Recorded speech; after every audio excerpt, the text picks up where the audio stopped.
You have to prove this for you. If you don't prove it for you, then you're just accepting another dogma, somebody else's theology, and you're just accepting it in that blind way that says, well, if so-and-so said, then it must be true. I'm kind of a fortunate person in that, being the fourth out of 5 children, and my siblings were always telling me what the truth was. And I learned early on, it's not necessarily true. They were telling me a whole lot of things that was not true. And it was getting me into a lot of trouble. Be careful what people tell you. They may not be telling you the truth for your benefit, but telling you their truth for their benefit. The sixth truth: competition and war are destroying life.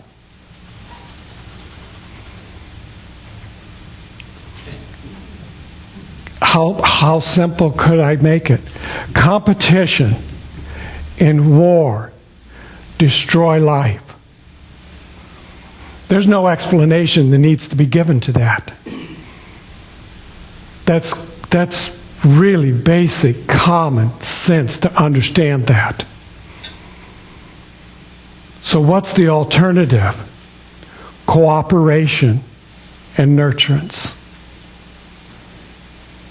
Every time I see a major situation, condition, or instance in the world, whether it be a hurricane or 9/11 or somebody being denied their rights, what has changed for the better is when people come out in cooperation, when people stand up for each other, not necessarily agreeing with everything, but willing to stand forth. This is the American dream. This is what we have based our principles on. That we say that even though I may not agree with you, I do stand for the right for you to have your expression and your experience. And if we cooperate with that, if we learn to cooperate with each other, if we learn to listen to one another in the stillness and the quietness, instead of halfway through the sentence, you've already gotten your response to them, and you've not even heard everything that they were going to say. That's not cooperation. Cooperation is standing still long enough to hear what they have to say, and then asking them to give you a little bit more clarity so that you can understand where they're coming from.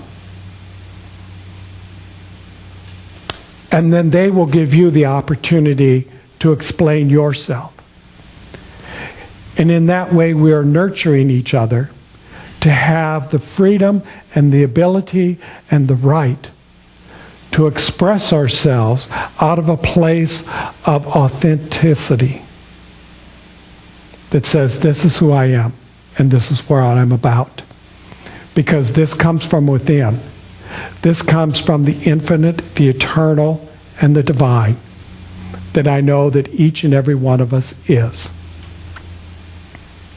And so I want us to take some time right now to go within and to find a deeper truth that resonates for you. Not a truth that I've given you, but a truth that resonates for you. So if you just get comfortable in your chair, relax for a minute, and if it feels right, just gently close your eyes. And just allow yourself to anchor into that place of the divine knowingness.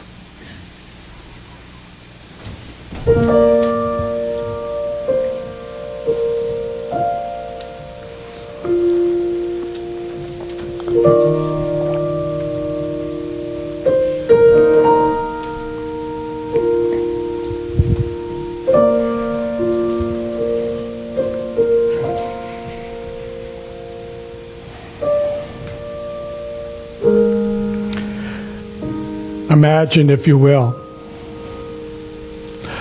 a world that works for everyone.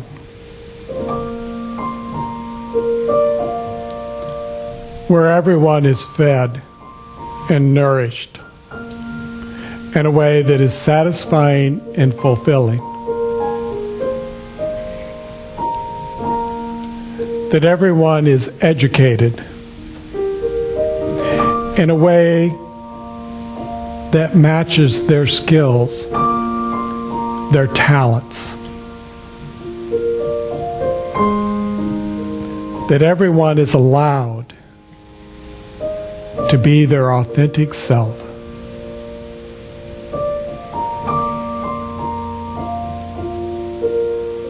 Imagine, if you will, peace on earth, where we love one another from the depth of our soul and not from our appearance.